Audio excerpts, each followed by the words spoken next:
Allez go! Salut Anaïs, Salut Gaël. je suis ravi de t'accueillir sur À vous les studios en plein été 2025. Je suis ravi, de t'accueillir parce que, on va parler d'un sujet qu'on n'a pas encore abordé, dans toutes les aventures, podcastiques que j'ai pu explorer. C'est le sujet, je te lance tout de suite, dans le vif du sujet.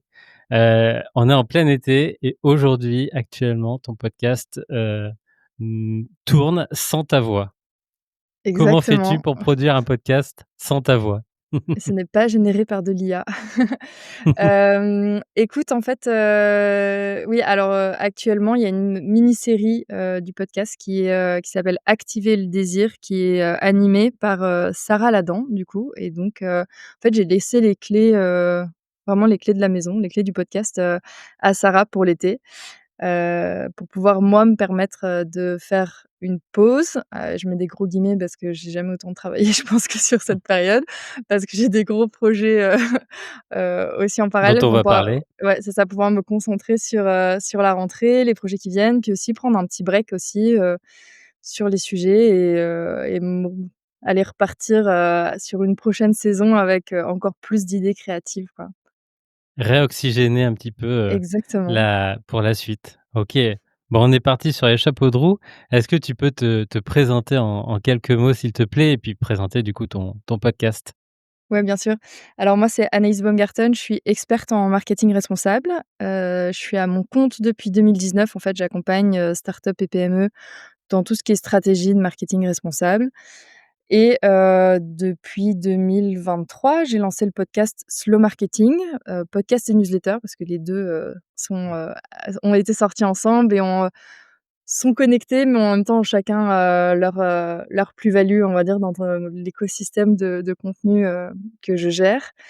Et voilà, aujourd'hui, bah, du coup, bah, c'est ça, stratégie, marketing, responsable avec quelques clients que j'accompagne, sur des périodes de 6 mois, 1 an, des formations et conférences sur, des sujets comme, comment ne pas faire du greenwashing, de l'écriture inclusive, le marketing responsable en général et cetera et puis, bah, développer ce podcast et puis, aussi surtout j'allais oublier, la sortie du livre Slow Marketing, Oui.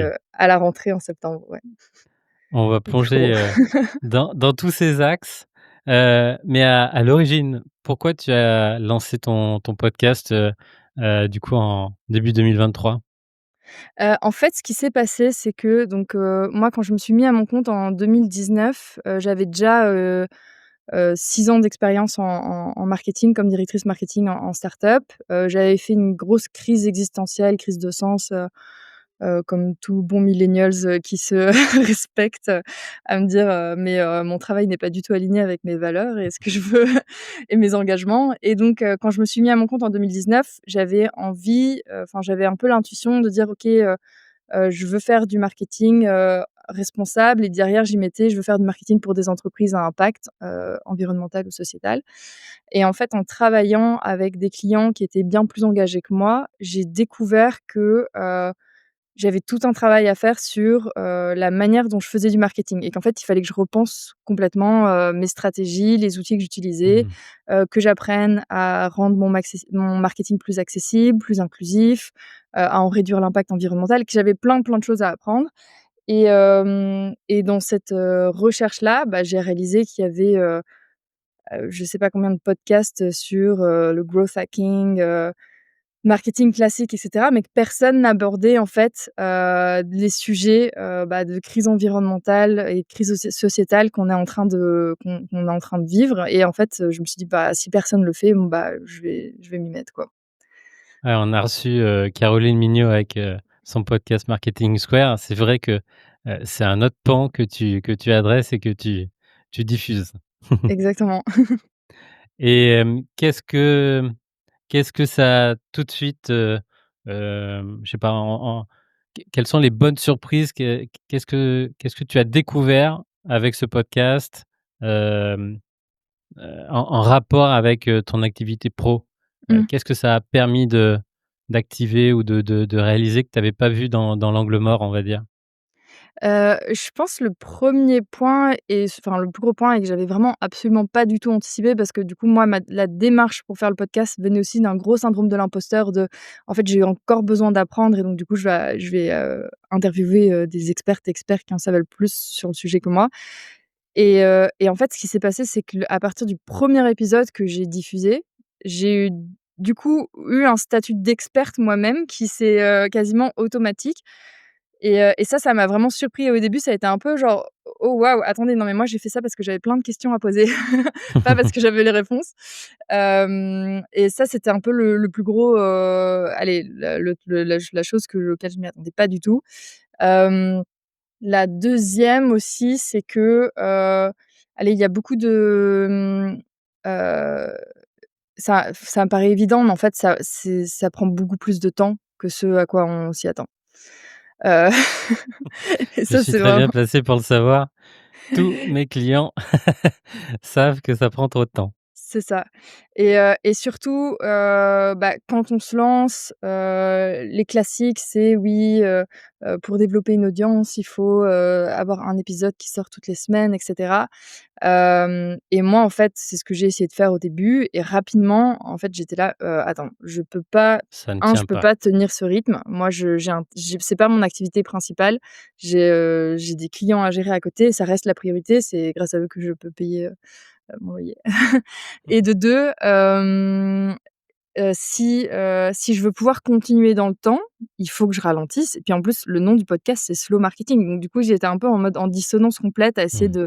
de courir après le temps pour sortir un épisode toutes les semaines et aussi la prise de conscience que mes auditeuristes avaient pas le temps non plus d'écouter un épisode par semaine et donc ça a été un gros déclic de me dire: «Ah non, attends, on peut faire autrement, on n'est pas obligé, en fait, on n'est pas obligé de sortir un épisode toutes les semaines, on n'est pas, allez, je dis pas la régularité et cetera, c'est important, mais ce qui compte, c'est d'être encore là 3 ans après. C'est pas, d'avoir sorti, 4 épisodes d'un coup, et puis après d'être plus capable de faire quoi que ce soit parce qu'on n'a plus d'énergie, quoi.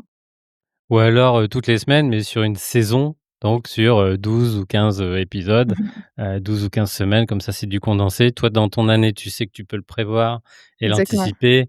Tu le mets, là où il y a un petit peu de un peu plus de dispo, côté, mission client, ça peut aussi, marcher. Mmh.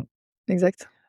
Exact, je rebondis aussi sur le premier point, effectivement, heu, quand on aujourd'hui, on a la chance, même sans être journaliste, quand on propose, Mmh. d'inviter des personnes sur notre podcast, on prend immédiatement le leadership de tous les invités qui passent. Ouais, C'est immédiat et la grande chance, c'est que tout le monde veut passer sur des podcasts.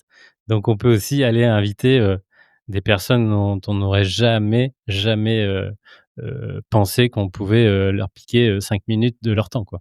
exactement, ouais. Alors aujourd'hui, comment tu t'organises? Si on fait, entre guillemets «une petite semaine ou une journée type consacrée au podcast», combien de temps ça te prend? Qu'est-ce que tu fais en temps normal quand tu enregistres, réellement, chaque épisode? Alors dans la théorie, parce qu'il y a la Oui, pratique dans les faits, dans la théorie, j'ai une à 2 journées par semaine qui sont dédiées à slow marketing aujourd'hui. S 2 journées là, c'est nouveau, mais une journée, c'est ce que j'essayais de garder, allez, ces 3 dernières années et dans la théorie, bah, du coup, moi, je fonctionne par saison, de 10 épisodes qui sont, diffusés sur, entre 4 et 5 mois et après je fais un break. Donc en fait, c'est pendant ce break-là où je prépare la saison suivante. Donc là, tu vois, par exemple, bon, il y a des épisodes qui sont en train de diffuser parce que, Sarah les oui. a enregistrés, à ma place. Mais du coup, concrètement, je suis en break là en ce moment et c'est le moment où je prépare la saison 6 qui démarre en septembre et ce qui se passe, c'est que, je vais d'abord avoir un temps où je vais, OK, essayer de poser tous les sujets. Moi, j'ai une note où j'ai un peu en vrac toutes les idées d'invités que je veux avoir. Mmh. Heu et puis c'est le moment où je relance, où je dis: «OK, je vais contacter un tel, machin». Je leur propose des sujets. On voit qui est le plus réactif aussi parce qu'il y a des questions d'agenda et de synchro, Oui. qui Il y en a, fonctionnent. ils vont sauter une saison, par exemple, et ils C'est seront sur ça, la 7 ou exactement. la 8. Là, ça fait 2 ans que j'essaye d'interviewer quelqu'un de chez Mustela. On est toujours en échange. Les plannings se mettent pas, mais ça va se je sais que ça va se faire un jour, tu vois? Et donc là, c'est un peu, en fonction de qui répond comment, des sujets. Après, j'essaye de construire ma saison entre, les épisodes, avec des invités. Là, j'ai envie de reprendre, par exemple, des épisodes solo, ce que j'avais pas fait depuis 2-3 saisons, je pense, et de caler mes enregistrements et mes préparations. Donc, tu vois, là, j'ai une phase qui est plus, préparation-enregistrement, qui dure à peu près 2 mois. Après, des fois, je vais avoir des enregistrements qui vont quand même être sur la phase de Oui, diffusion, tu vois? Il y a un petit peu, d'overlap. C'est là où je te dis, il y a la théorie, il y a la pratique. Dans la théorie, j'enregistre tout en même temps, en 3 jours, c'est il bouclé. y a pas de bug Ma mon technique, Il y a pas tout de va bug bien. technique, ma monteuse, elle a tout, elle peut faire, ça en une fois. Et puis après, bah, il y a cette phase de diffusion où, moi j'aime bien, j'ai un peu d'avance sur mon contenu, mais pas trop non plus parce que j'aime bien réécrire mes posts avec, l'état d'esprit que j'ai sur le moment. Oui, Heu, Parce que, allez, la manière dont, je vais pouvoir enfin, tu vois, il y a le moment où l'interview est enregistrée et le moment où l'épisode va sortir. Peut-être qu'entre temps, j'aurais eu une anecdote en plus qui va me donner une mmh, super accroche, un ou bah, là, par exemple, il y a un épisode qui sort demain, qui est enregistré avec Sarah, que moi j'ai écouté il y a, du coup, elle enregi enfin, que j'ai dû écouter il y a un mois et demi, tu vois? Et immédiatement quand j'ai écouté l'épisode, je me suis dit: «Ah, cette technique-là, je vais la tester en real time», tu vois? Donc je me suis fait une petite ah note oui, mentale et chose que j'ai fait et là maintenant, bah, du coup, mon accroche du post de demain, c'est sur cette expérience-là que j'ai pu mettre en pratique, la technique, dont parle l'invité, tu vois?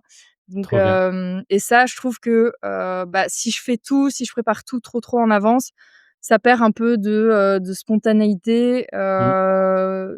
dans le contenu, quoi. Donc tu viens de partager aussi le fait que tu travailles avec une monteuse? Oui, ça c'est, Ça s'est fait ça s'est fait com parce que Océane était en comment? stage de fin d'études avec moi l'année dernière et OK, en stage en communication, tu vois? Mais il s'avère qu'elle savait monter et que son projet de fin d'études, c'était de monter un podcast. génial. Génial, donc parfait. Moi, j'étais là: «OK, banco», donc et je suis passée de du coup, à monter tous les épisodes moi-même, à les déléguer à Mmh. Océane et à lui montrer aussi, moi, quelles étaient mes attentes sur le montage des épisodes. Donc on a pu faire ensemble et en fait depuis, bah, depuis la fin de son stage, moi, le premier truc que je lui ai dit, c'est: «OK, dès que tu as ton statut de freelance, genre, je veux que tu Je fasses le continue. je continue, en fait, je ne veux plus refaire le montage des épisodes». Je pense que j'ai dû en remonter peut-être, allez, max 2 sur l'année passée, tu vois? Et Quand encore, elle c'était devait parce prendre des off et ouais, non, même pas, c'était parce que c'était même des pas. enregistrements de conférences et que, Ah oui, moi oui. j'étais présente, j'avais pris toutes les notes et j'allais pas lui faire monter un épisode d'1 heure et Mmh. demie alors que je savais exactement ce que je devais cut ou pas et puis, mais puis peut-être aussi pour me rappeler que je voulais plus le faire. Ouais, Mais ouais, c'est une bonne dose de de ouais, ouais, rappel. parce que Génial. franchement, préparer une interview, l'enregistrer, la monter, la réécouter avec un œil extérieur, et ensuite en faire la promotion, c'est intense, quoi. Ça demande, Oui, et là, je suis très contente d'avoir enlevé ce passage-là de montage et de pouvoir, quand j'écoute l'épisode, pour en faire la promotion ou pour faire des retours à Océane, d'y aller avec un œil presque extérieur parce que c'est toujours difficile quand c'est soi-même mmh, qui interviewe. Mais là, par exemple, avec Sarah, c'est un vrai plaisir d'écouter les podcasts, les épisodes, quoi. ouais, Mmh. j'imagine. Par contre, c'est important de le faire au début parce que c'est en Ouais. te réécoutant que tu Mmh. arrives à progresser pour poser ta voix, pour, poser les bonnes questions au bon moment, l tu améliores ton écoute active, en te réécoutant. Ah oui, oui, complètement. Je pense il faut passer un peu ce gap parce que se réécouter, il y a rien de pire, je pense, non, il y a des choses pires, mais quand même, c'est très difficile. Hem et ouais, ouais, parce que sans ça, bah, tu te rends pas compte de la qualité du son, tu te rends pas compte de tes tics de langage. Bon, ça veut pas dire que tu sais tous les enlever après, mais au moins tu peux t'améliorer, quoi. Tu t'améliores, ouais, Mmh. de manière continuellement. Hem, Très chouette. Tu as parlé aussi donc de cette newsletter. Ouais. Tu l'as lancée, en même temps que le podcast? Oui, juste un peu avant. En fait, non, dans les faits, OK, j'avais une newsletter avant le podcast, qui était, qui avait un positionnement, similaire, mais pas vraiment exactement le positionnement slow marketing, qui était encore dans une phase de réflexion où, allez, j'avais pas encore mis le doigt sur mon sujet, c'est le marketing responsable et je veux que les gens apprennent à faire du marketing différemment et j'étais plus sur la thématique, comment allier, l'entrepreneuriat, sa communication, sans stress, quoi. Parce que c'était aussi quelque chose que, enfin, moi, j'ai vécu un burn-out déjà et c'était aussi cette espèce de réflexion de, en fait, les métiers de marketing, communication sont sous pression constante parce qu'il y a toujours, un nouveau canal sur lequel il faut être, il y a toujours un nouveau réseau Ouais. social, il y a toujours un nouveau buzz, un nouveau trend et cetera et que, si on prend pas un peu de recul et un peu de hauteur, bah, en fait, on est toujours en train de courir après, le prochain buzz, qui n'arrive jamais. Donc c'était un peu ça, c'était les prémices, mais bon, j'avais 80 personnes abonnées à la newsletter parce que c'était pas mon positionnement, il était pas clair, je savais pas c'était pas, vraiment encore ce vers quoi je voulais aller et donc du coup, j'avais cette mini base et puis, du coup, quand j'ai eu l'idée de Slow Marketing, donc en décembre 2022, j'ai tout de suite redéclenché et switché tout sur Substack en mode: «OK, ça, c'est Slow Marketing». J'ai réinvité ces 80 personnes-là, en mode: «Coucou, ça change un peu, mais on est tou» et c'est ce qui m'a aidé à faire le lancement, du podcast, en janvier, du coup. OK. Qu'est-ce que tu fais aujourd'hui comme action marketing, de manière, slow, réfléchie, durable pour, communiquer et valoriser ton podcast? Si tu en as 3-4, Mmh. à nous partager, et ça permettrait de sensibiliser nos Ouais. éditrices et nos auditeurs. Bah, d'ailleurs, j'avais fait, toute une newsletter sur, comment j'essaye de réduire l'impact environnemental de mon podcast. Donc ça, c'est si tu Bah, veux, je pourrais, te je la la mettrai en partager. lien, ouais. Je Ouais, mettrai en carrément. lien. Si je dois, retenir faut voir si on prend que la partie impact environnemental. C'est un peu si on prend le premier pilier. Allez, si on doit 3 choses. Premier pilier, impact environnemental. Ce qui a le plus d'impact aujourd'hui, c'est le matériel qu'on utilise. Oui, Et donc, bah, moi, ce que je fais là-dessus, c'est que, quasiment tout, mon matériel lié au podcast est du reconditionné ou du seconde main. Le micro là, avec lequel on enregistre, ouais. Le Bon reconditionné. Coin. Le casque, là, c'est mon casque de piano que j'ai le même depuis 15 ans. Mon téléphone, du reconditionné. Mon deuxième micro, le Zoom, acheté en seconde main aussi et donc ça, c'est le premier truc, c'est ce qui a le plus d'impact et le plus de poids. C'est 70 tu vois, de l'empreinte carbone, d'un projet, digital. Après maintenant le deuxième, j'ai envie de dire, c'est que moi, par exemple, j'ai décidé de pas utiliser la vidéo, en tout cas, pas sur les enregistrements de podcasts parce que je trouve que ça apporte pas vraiment de valeur, aux auditoristes. Alors on l'utilise pour enregistrer comme on fait là, actuellement. Hem, Après peut-être que je me trompe et peut-être que, les gens veulent voir des gens discuter. Mais moi, personnellement, en tout cas, je le fais pas, c'est pas dans mes utilisations donc je le fais pas de cette manière-là. Ce qui fait que les fichiers audio sont beaucoup moins lourds que des fichiers vidéo, Mmh. dans leur diffusion. Ça, c'est à peu près sur la partie, vraiment environnementale et puis bien sûr compresser tous les contenus, qui sont liés au podcast, donc l'audio, les vidéos d'extraits. Je fais des petites vidéos, très courtes, qui sont des extraits avec une image fixe, pour pouvoir faire la promotion des épisodes. Toutes les images et cetera, tout ça est compressé pour en réduire le maximum l'impact. Sur la partie plus, allez, impact sociétal, moi le plus gros point, ça a été justement cette sobriété dans le contenu, tu vois? C'est-à-dire proposer beaucoup moins, et pour pouvoir proposer beaucoup mieux. Enfin, c'est vraiment Ouais. de Maximiser la heu, valeur. c'est ça. Donc notamment, j'ai réduit la durée des épisodes aussi pour pouvoir et je les prépare aussi différemment pour essayer d'apporter plus de valeur en moins de temps. OK. Heu Sur la partie newsletter, il y a en début d'année, j'ai eu un super retour, d'un lecteur, son nom je m'échappe là maintenant, mais je devrais le remercier, qui me dit: «Écoute, ta newsletter, c'est cool, mais en fait, tu fais que partager tes épisodes de podcast et moi, je suis pas, je suis preneur d'en apprendre plus sur le slow marketing, mais j'aime pas écouter, les podcasts, donc du coup, j'apprends rien dans ta newsletter, quoi.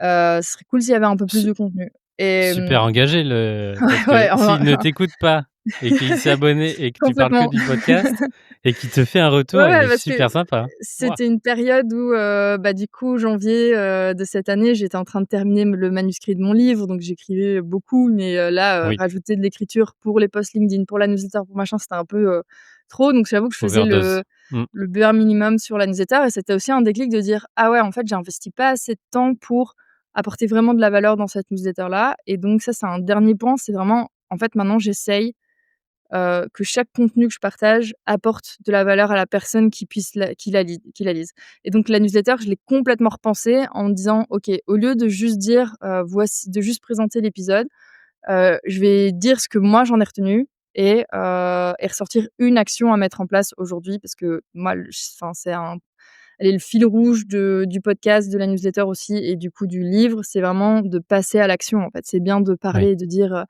il faut qu'on fasse les choses différemment. OK, cool. Mais qu'est-ce qu'on fait comment et comment on le fait maintenant, quoi?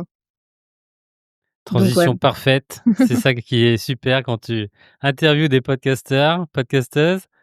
Ton livre, Oui. comment est venu ce super gros projet sur la table, alors que tu faisais déjà beaucoup, beaucoup de choses? Parce que quand il y a il y a jamais assez. Non, le livre, si tu veux, l'histoire, c'est, à la base, quand j'ai lancé le podcast, premier épisode qui sort, j'ai une de mes meilleures amies qui me dit enfin tout je suis à la maison chez eux, on prend un verre et cetera, félicitations machin, «À quand le livre?» et là je la regarde et je suis là: «Mais attends, attends, attends, attends, laisse-moi 2 minutes, je viens de sortir mes 3 premiers épisodes de podcast, genre une chose à la fois», tu vois? Elle Et doit bien te connaître. mais cette idée-là du coup, elle est restée dans ma tête pendant, bah, Mmh. 3 ans et en fait, à un moment donné, les épisodes s'accumulent, ce fil rouge, tu vois, des actions, donc après à chaque épisode, en fait, je demandais à mes invités: «OK, quelle est l'action slow marketing qu'on peut mettre en place?» À commencer à vraiment prendre et du coup, les actions aussi à s'accumuler. J'étais là: «Qu'est-ce que je fais de toutes ces choses concrètement?» hem et aussi du constat que, bah, moi, ce livre-là d'actions marketing responsable, je le veux, j'en rêve, je veux le lire depuis des années, mais à force d'accumuler les livres sur mes étagères, là, il n'existe toujours pas et donc à un moment donné, je me suis dit: «OK, on y va». Donc janvier de l'année dernière, du coup, j'ai osé en parler pour la première fois dans le podcast, en reverse interview, pour, fêter la première année et je dis et où l'intervieweuse Laureline, qui du coup est devenue mon Oui. éditrice, me dit: «OK, c'est quoi tes projets les plus fous?» et je lui dis: «Bah, le projet le plus fou là, ce serait d'écrire un livre» et puis bon, on fait l'interview, puis à la fin de l'interview, elle me dit: «Mais Anaïs, est-ce que tu sais que moi je suis éditrice en freelance et qu'en vrai je pourrais trop t'accompagner et que ce serait mon rêve?» et j'étais là genre: Génial. «Non, mais c'est pas» j'en ai encore des frissons, tu vois? C'était vraiment alignement des planètes et je suis là: «OK, go» et puis les choses se sont mis, en place au fur et à mesure, process d'écriture a pris à peu près 1 an. Comment tu as Hem fait pour écrire? Est-ce que tu as vraiment, condensé, utilisé toute la matière, qui existait dans le podcast? Est-ce que tu as créé un groupe de bêta lecteurs ou de personnes qui pouvaient t'aider? Comment tu as imaginé un petit peu tout ça? Écoute, moi, un peu de tout ça. Le livre, je l'ai imaginé, en un peu en briques, bah, les chapitres, tu vois, en 10 piliers que je voulais, développer en actions concrètes. Mmh mh. Une fois que j'avais mes 10 piliers, bah, j'ai fait le lien avec, les podcasts que j'avais déjà sur ces thématiques-là. Ça m'a aussi permis d'identifier, des épisodes que j'avais pas et que je voulais enregistrer et que j'étais là: «Ah attends, Ah mais oui, ce sujet-là, je l'ai pas assez creusé», donc du coup, ça m'a permis sur la saison, 4 du coup de l'année dernière, de vraiment proactivement, aller parler de notamment, féminisme washing, d'accessibilité, décroissance dans le marketing. Tous ces sujets-là qui m'intéressaient et qui je savais devaient être des piliers du livre, mais que j'avais pas encore, enfin j'avais mentionné mais pas assez, développé comme, dans le podcast. Donc ça m'a genre la saison 4 et 5 ont été vraiment proactivement, tournées vers: «OK, j'ai besoin d'en apprendre plus sur ces sujets, je veux interviewer des experts, là-dessus». Hem Ensuite, bah, le livre, ce qui se passe, c'est que, je cite pas mal d'interviews, et en fait, il y a tout un système, qui a été très, très, très bien mis en page par, le studio graphique, Stepper Studio, qui a mis en page le livre de, QR code, qui ouais. renvoie vers les pod enfin, c'est assez didactique, donc c'est-à-dire que tu lis, c'est hyper fluide, mais si tu veux aller plus loin, sur, découvrir, l'exemple de 900 Care, par exemple, que j'ai interviewé l'année dernière et que je cite dans le livre, tu peux du coup écouter l'interview, à la fin, soit pendant que enfin pas en même temps que tu lis, mais que tu en En plein chapitre parallèle, ou à la fin, ouais. quoi, en parallèle. Même chose sur les actions, elles sont souvent reliées avec des épisodes qui ont été enregistrés. Hem Donc ça faisait, le lien et puis, une fois que j'ai fini d'écrire toute la première version du manuscrit, j'ai créé un comité, d'expertes et d'experts qui a relu du coup les différents chapitres du livre et en fait la plupart d'entre eux sont des personnes que j'ai déjà interviewées dans le Génial, podcast et donc, enfin tu vois la boucle était, bouclée. ouais. Heu, donc voilà. Et tu as lancé aussi, tu as créé une campagne de crowdfunding pour, organiser les préventes puisque tu collabores avec une éditrice indépendante, mais tu Ouais, auto-édites, c'est ça. ce livre. Ouais. Oui, parce que, très rapidement dans les discussions avec les maisons d'édition, je me suis rendu compte que, j'allais pas réussir à aller au bout de ma démarche. C'est-à-dire que, quand tu arrives avec un projet niche de niche, donc déjà tu es B2B, puis en plus tu es marketing, puis après, tu es encore engagé, heu, je on te regarde, on dit: «OK, ouais 300 exemplaires, machin, ça c'est comme ça que ça se passe» et puis tu as pas vraiment de marge de manœuvre sur ce que tu peux Ouais, faire. Sauf qu'aujourd'hui, il faut voir que l'industrie du livre, c'est des livres qui sont imprimés, à l'autre bout de la planète, qui reviennent en cargo. qui repartent au Heu pilon parce que Exactement, parce que, la il maison y a pas d'édition n'a pas du tout fait le taf de communiquer, de valoriser. C'est une exactement surabondance. Ouais. et là, je me suis dit: «Ah bah non, mais si je veux pas faire enfin moi ça va pas», et donc et puis après je me suis dit: «Bon, j'ai déjà écrit le livre, qu'est-ce qui peut être plus difficile que que ça?» Enfin pour moi, c'est un projet, c'est de la gestion de projet quoi, pas pour, et donc je me suis dit: «OK, on va démarcher, on va essayer de trouver, des imprimeurs», donc moi je cherchais des imprimeries du coup en France ou en Belgique, qui soient capables de me conseiller sur, une impression, un projet le plus éco-responsable possible. Mon choix est venu sur Loire Impression qui, a imprimé le guide de la communication de l'ADEME, donc ils avaient déjà des bonnes références, on va dire. Heu J'ai aussi collaboré avec eux. ah Quand, trop bien! j'ai imprimé des cartes d'invitation pour le podcast, on a fait des campagnes comme ça et ça a bien marché. Je les ai rencontrés avec, Marketing Flow, donc je D'accord, pense que ouais. toi aussi? Moi j'ai rencontré Guillaume au congrès de la communication responsable il y a 2 ou 3 ans maintenant. OK. Et tu as pas Hem interviewé, Pierre ou ah oui, Megan? Pierre par contre je l'ai Oui, interviewé aussi dans le c'est podcast, oui ça. pardon. Ouais, ouais. Bah, il est aussi dans Marketing Flow, Ouais. Guillaume. Mmh. Et en fait, tu vois, je viens de faire l'exercice en plus ce matin parce que, Guillaume m'a fait le bilan carbone du projet d'impression, de livres et là, ce matin, je viens de faire l'exercice j'avais trouvé, OK, c'est quoi l'impact d'un livre classique? Un livre classique imprimé dans les conditions normales, aujourd'hui, il a une empreinte carbone de, 2 kilogrammes, équivalent carbone de CO2 par livre. Par livre, ouais. Le mien, il est à 689 grammes, donc 3 3 fois fois moins. moins. Ouais, donc Bravo. bravo Guillaume. Heu, Bravo à toi et du coup, je d'avoir suis c'est ça. persévéré dans cet engagement et dans ce chemin. Ouais, l'idée, c'était vraiment aligner fond et forme, pouvoir aussi travailler sur un bel objet avec un studio graphique qui représente aussi l'univers de slow marketing et je voulais retrouver, mes petits dinosaures, mon côté sérieux mais décalé, hyper didactique, donc il y a tout un travail d'infographie et cetera dans le livre qui a été fait. Et ouais, voilà, c'est comme ça qu'on se retrouve à faire des préventes, tout l'été, et à ne pas se reposer, mais voilà, avec, joie et bonne humeur, ouais. Et donc pour t'aider, cet épisode sort, normalement la semaine de lancement. Voilà, Donc, allez, tout de suite commander. Il sera disponible en cliquant dans le lien de la description directement et ça sera pas en prévente. Super. Avant de passer à la suite, je te propose un petit questionnaire du tac au tac. Hem, Vraiment tu réponds, comme ça te vient par un petit mot, tu vas vite comprendre. OK, Solo ou duo? Est-ce solo. Solo. Tu préfères, les épisodes solo? Pour les épisodes? Non, franchement duo. Mais moi je suis un peu, Allez, je travaille mieux toute seule. Après, ce qui est aussi un défaut parce que là, j'essaye de monter en équipe et tu vois, genre Océane et cetera, je suis très contente. Mais aujourd'hui, non, non, les épisodes en duo alors. Désolée, j'ai mal OK. compris. Bah, Duo, d'office. Bah non, tu c'est vas bon, j'ai voir compris les que règles. tu vas voir, très bien. Préfères-tu un ou plusieurs formats sur ton podcast? Un format. Ouais, Un format? ouais, OK et le du coup, interview? ouais. OK. Hebdomadaire ou mensuel? Ah mensuel. Hebdomadaire, il est beaucoup trop dur à tenir. Matin ou après-midi pour, enregistrer? Je suis plutôt team après-midi pour enregistrer. Les matins, pour moi, c'est du focus, du travail solo, deep work, dans ma bulle. Après-midi, plus social. Super. Audio ou vidéo? Audio. Parfait ou brut, la finition, du montage?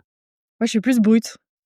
Faut qu'il reste Génial. un peu de d'imperfection, de nature. Yes, d'authenticité. Exactement. Sans fil ou XLR, les micros ou USB? Avec fil plutôt. J'ai plus enfin, je trouve la qualité meilleure et puis bon, ça traîne partout là, c'est un sacré spectacle devant moi, mais avec. Ouais, dans le studio aussi, il y en a pas mal. Présentiel ou distance pour enregistrer?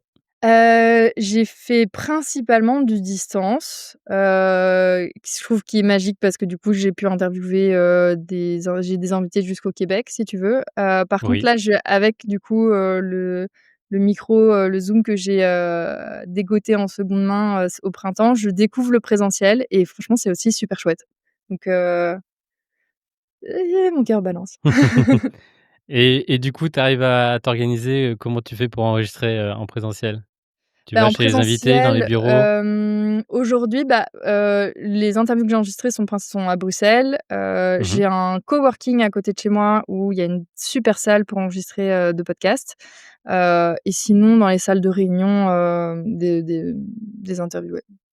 C'est le coworking, c'est le Silver Square? Non? Non, c'est alors je fais de la pub en plus à ma copine. J'en connais un. Nomad Community, OK, à côté du parvis de Saint-Gilles et ils ont une très, très chouette, salle d'enregistrement, que tu peux réserver à l'heure, hyper ouais, pratique donc ouais. c'est ça qui est avantageux. Soit les coworking, soit les lobbies, d'hôtels aussi. Oui. Mmh mh. Sponsor ou indépendance? On n'a pas encore parlé. Alors pour le dans tous les cas, moi j'ai enfin à 3-4 j'ai pas eu beaucoup de sponsors justement sur le podcast pour le moment parce que manque de temps et d'énergie pour, démarcher. Par contre néanmoins, pour moi qui dit sponsor dit garder cette indépendance, parce que Oui. tu peux faire du sponsoring en étant très transparent. En ce moment par exemple, j'ai des posts LinkedIn qui sont, sponsorisés. Mais je suis toujours hyper transparente sur, bah, le fait qu'il y a un partenariat, et puis, je ferai pas de sponsor si j'ai pas un alignement sur, ce que peut apporter, l'outil à mon audience, quoi. Enfin l'outil, le service, peu importe, ouais. Super, on est totalement raccord et donc pour finir, tu vas voir, ça va, raccorder avec le début, équipe ou solo? Bah, du coup, maintenant équipe. Franchement, j'ai été solo, pendant longtemps et là équipe, bah, du coup, Océane qui fait le montage, d'avoir Sarah, qui a créé qui a fait toute une mini-série et moi, c'est l'objectif là, c'est d'avoir une équipe, avec qui travailler. Je veux pas que Slow Marketing devienne, le podcast d'Anaïs Baumgarten. Je veux que ça soit vraiment un média en tant que tel. Donc ouais, à fond équipe. Donc est-ce que c'est un appel à d'autres voix? Oui, ouais, ouais, à fond, je suis vraiment partante. Je veux refaire un break cet hiver, donc n'hésitez pas. OK, si on a, vraiment des idées Ouais, en lien avec le marketing et évidemment, les valeurs, partagées, autour exactement. de l'engagement, on peut te proposer, des petites séries. Mmh mh. Très, très chouette. Ça c'est aussi, une très bonne manière de maximiser, ou surtout de diminuer du coup l'impact, du podcast puisque si ceux qui ou celles qui veulent ou qui ont envie de lancer leur podcast ne le lancent pas de leur côté, mais profitent, Mmh. de, ceux qui sont déjà créés, Mmh. et qui ont un Exactement petit peu de place et qui acceptent tout ça, c'est une manière, plus sympa de maximiser l'impact de ce qui est déjà créé. et puis je pense que Sarah le confirmera, mais c'est une bonne formation aussi. Parce que Ah du oui, coup tu tu gagnes accélères quelques pas mal de choses. exactement, ouais. Ça, c'est super. OK. Alors maintenant, si on passe, au futur, de ton podcast, à ta vision aussi de ce marché, heu, qu'est-ce que c'est le futur, de Slow Marketing? Le futur de Slow Marketing, bah, j'espère encore, plein d'épisodes, plein d'interviews. Hem, comme je te disais, ouais, peut-être, faire grandir l'équipe et donc tu vois, la question du sponsoring parce que mine de rien aujourd'hui, c'est la principale rémunération des podcasts, tu vois? Enfin en tout cas, surtout quand on est sur des podcasts niches où j'aurais j allez, je veux pas dire que j'aurais jamais l'audience qui me permettrait de faire de la publicité, mais bon, faut être un peu réaliste aussi, tu vois? On est sur un podcast francophone, marketing B2B donc voilà. Donc c'est principalement par le sponsoring que je peux me permettre de me développer, mais si ça peut me permettre, bah, effectivement, de pouvoir prendre p en fait, moi, de pouvoir déléguer pour pouvoir prendre plus de temps à faire des interviews de qualité, à apporter de la valeur, à créer des outils, continuer à créer des formations, continuer tu vois? Toutes ces choses-là qui font que, bah, les marketeurs et communicants, peuvent, apprendre à faire les choses différemment, quoi. Alors, justement, je reviens, sur peut-être cette précision que j'ai pas faite. Heu, Ton podcast, Ouais. est-ce qu'il t'amène des clients? Est-ce Heu, que tu tu sais mesurer ça? alors moi, comme je aujourd'hui, je dois travailler avec, 6 à 10 clients par an, tu vois? J'ai pas besoin d'avoir une grosse prospection ou quoi. Je dirais pas qu'il m'ait amené des clients en tant que tel. Par contre, je sais, qu'il m'a accéléré des process de vente. Oui. J'ai vraiment des exemples concrets, de, 1 rendez-vous découverte avec des clients où en fait, à la fin, on me glisse: «Ah j'ai adoré ton dernier épisode» et puis en fait le devis, enfin j'envoie mon devis, il est signé direct et je pense que, tu Mmh. vois, s'il y avait pas eu ça, bah, il y aurait peut-être eu d'autres échanges parce que je travaille quand même sur des missions à moyen long terme, avec énormément d'investissements pour les clients donc tu vois, signer un truc comme ça en espace de 30 minutes, j'étais là genre: Ouais. «Ah OK, cool».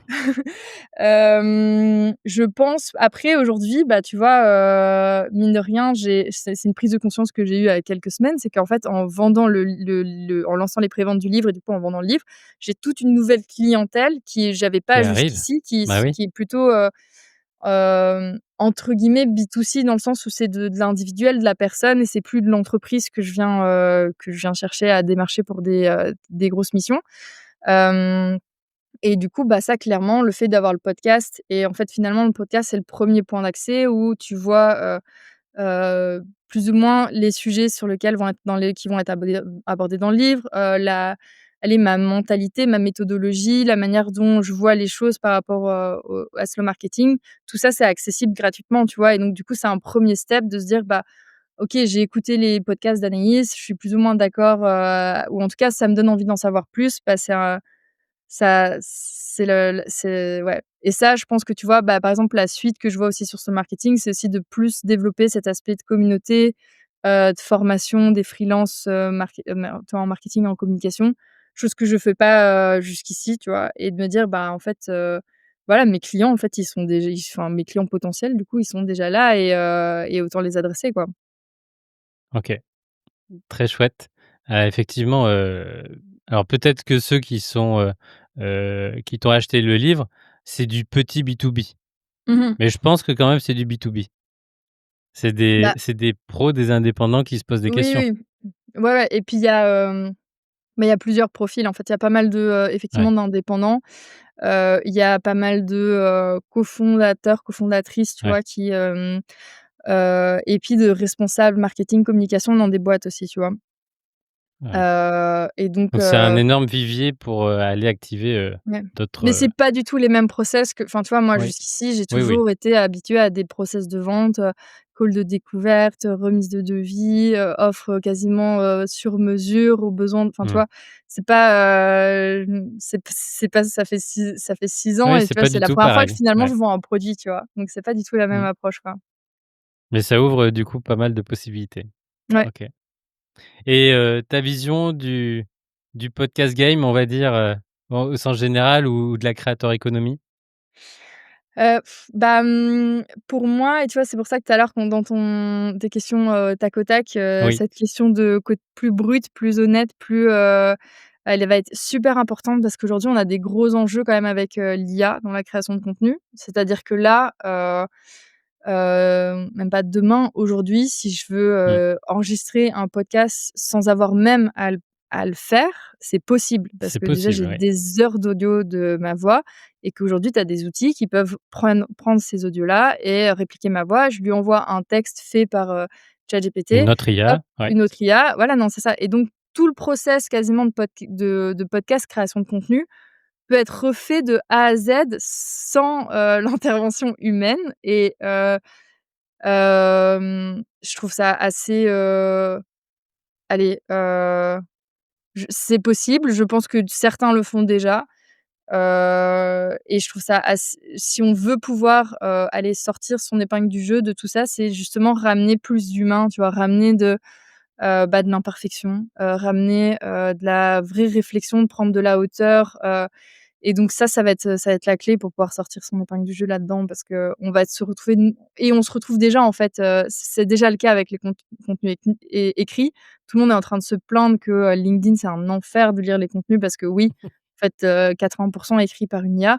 Bah, Mmh. moi, je trouve que là où tu ressors ton épingle du jeu, c'est de continuer à réfléchir, à écrire. Moi, j'ai 5 carnets là devant moi sur la table parce que je continue à écrire dans des carnets. Toutes mes idées viennent de mes carnets et ensuite arrivent un peu partout, sur les réseaux.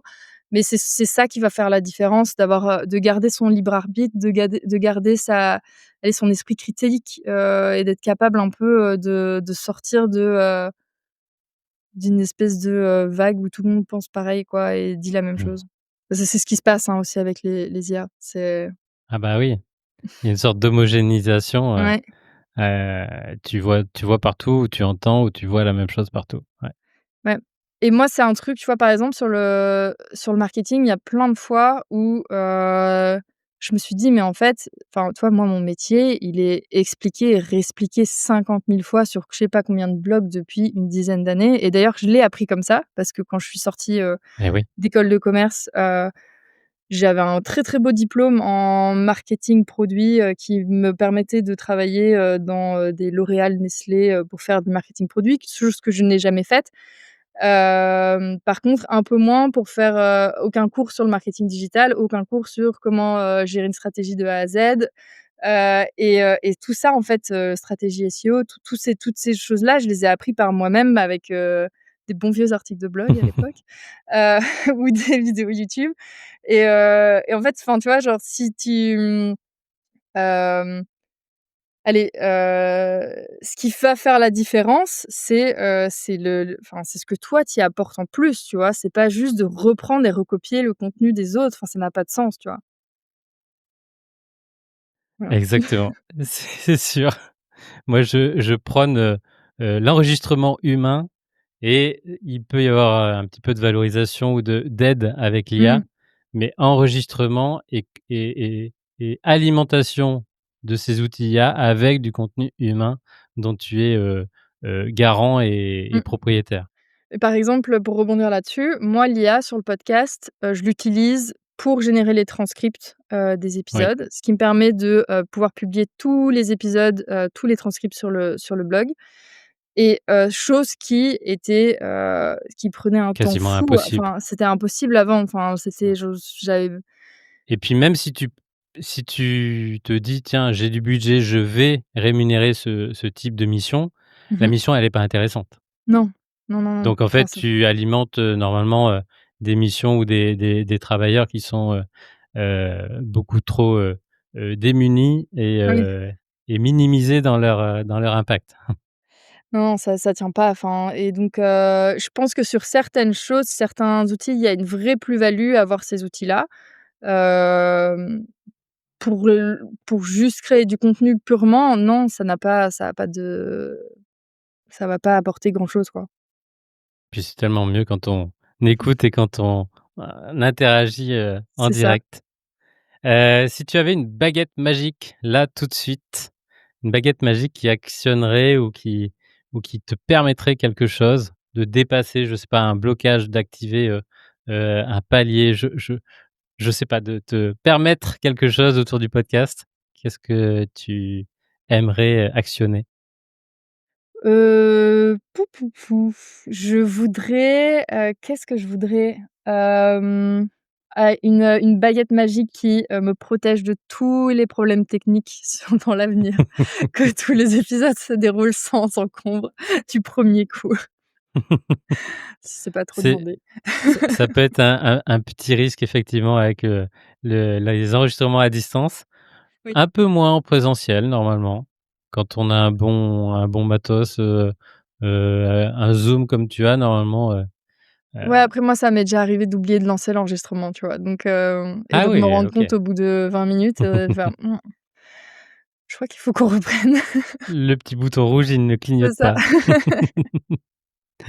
Ouais, super et du coup et si tu devais recommencer, est-ce que tu ferais des choses, différemment? Mmh, non, parce qu'en fait, je trouve qu'il y a, allez, de la beauté aussi dans, l'apprentissage et dans le fail by doing it, tu vois? Genre, enfin, je trouve que c'est aussi, enfin, il y a allez, moi, ma théorie, c'est qu'il y a que quand tu te plantes que tu retiens vraiment qu'il faut faire les choses différemment et donc bah, c'est en faisant des erreurs techniques, c'est en ayant des problèmes de micro, c'est en, n'ayant pas assez anticipé la promotion d'un contenu ou pas mis en valeur quelque chose, enfin, que, finalement les prochains sont bons et sont meilleurs, tu vois? Et moi je suis assez partie, enfin, tu vois, il y a pas vraiment de raccourci et d'ailleurs j'aime bien dire, je suis une très grande randonneuse et j'aime bien dire les raccourcis sont souvent plus longs que le trajet, de base et c'est souvent le cas d'expérience. Très Donc il y a empirique. c'est Mmh. ça, il y a pas vraiment de raccourci, surtout sur un média comme, comme le podcast. C'est-à-dire, il y a pas de hack pour, tout d'un coup avoir, 10 000 écoutes sur tous tes épisodes. Non, en fait, ce qu'il faut, c'est d'apporter de la valeur, être régulier et communiquer et promouvoir sur le podcast. Point et ça, tu Basta. continues. Mmh. Tu continues jusqu'à ce que tu arrives. Voilà. Persévérer, persévérer. Super, on a fait un super tour, merci beaucoup. Et encore 3 petites questions, à te poser. Est-ce Ouais, que tu pourrais nous partager, est-ce que tu penses à un podcast, sous-coté qui ouais, je qui vais te mériterait vraiment d'être valorisé, dans tous ces chez tous ces addicts du podcast, qui nous écoutent? à fond, je vais te partager, bah, le podcast de, Laureline Dargerie qui est, du coup mon éditrice, qui a lancé un podcast qui s'appelle Mirage, qui a déjà 2 saisons. C'est un podcast Génial. d'enquête. La 1re saison est sur, les imaginaires et la deuxième sur, l'écriture inclusive et c'est vraiment passionnant, donc je la recommande à 200. Je vais aller écouter et sûrement, lui envoyer un petit message. Bravo Tu pour cette peux. passe décisive. Est-ce que tu aurais une reco, une ressource, autour justement du marketing, durable, du slow marketing? On mettra évidemment en lien ta newsletter et ton livre, je le rappelle, ton podcast. Et s'il y a quelque chose, une petite pépite, heu, pareil à nous partager, on est évidemment preneurs. Écoute, bah, là, La dernière comme par exemple, la dernière de quoi? De la dernière que tu aies peut-être découvert. Mmh. Ah, j'ai découvert un outil, attends, je vais essayer de le retrouver, sur écriture inclusive, ouais, inclusi.fr. C'est un convertisseur de texte en inclusif Oh génial, et donc ça te permet, tu vois, c'est comme un DeepL ou un Google Translate, mais en écriture inclusive, donc inclusi.fr. C'est un outil que j'ai découvert cette semaine. super et avant que je te coupe, je pense que tu étais parti sur autre chose, une autre direction Hem, ah non, mais du coup, et je t'ai c'est coupé, ouais, mince. c'est pas c'est pas grave. Merci, merci pour ça. On mettra tout en description. Dernière question, un conseil ou un petit mot à ceux et celles qui veulent se lancer sur le podcast? Qu'est-ce que tu leur partages? Je Mon message, c'est, bah, prenez votre temps, mais lâchez pas parce que je pense que toutes les voix ont de l'importance et doivent être écoutées, surtout si vous avez des messages engagés et différenciants. Justement, c'est pas parce que, il y a pas de podcast sur le sujet déjà que, vous n'avez pas votre place, c'est parce qu'il faut la prendre. Génial. Magnifique mot de la fin. Un grand, grand merci Anaïs d'avoir pris du temps pendant évidemment tout ce bouclage, autour du livre, pendant, cet été très chargé pour toi. Un grand, grand merci Merci et à beaucoup très Gaël. bientôt.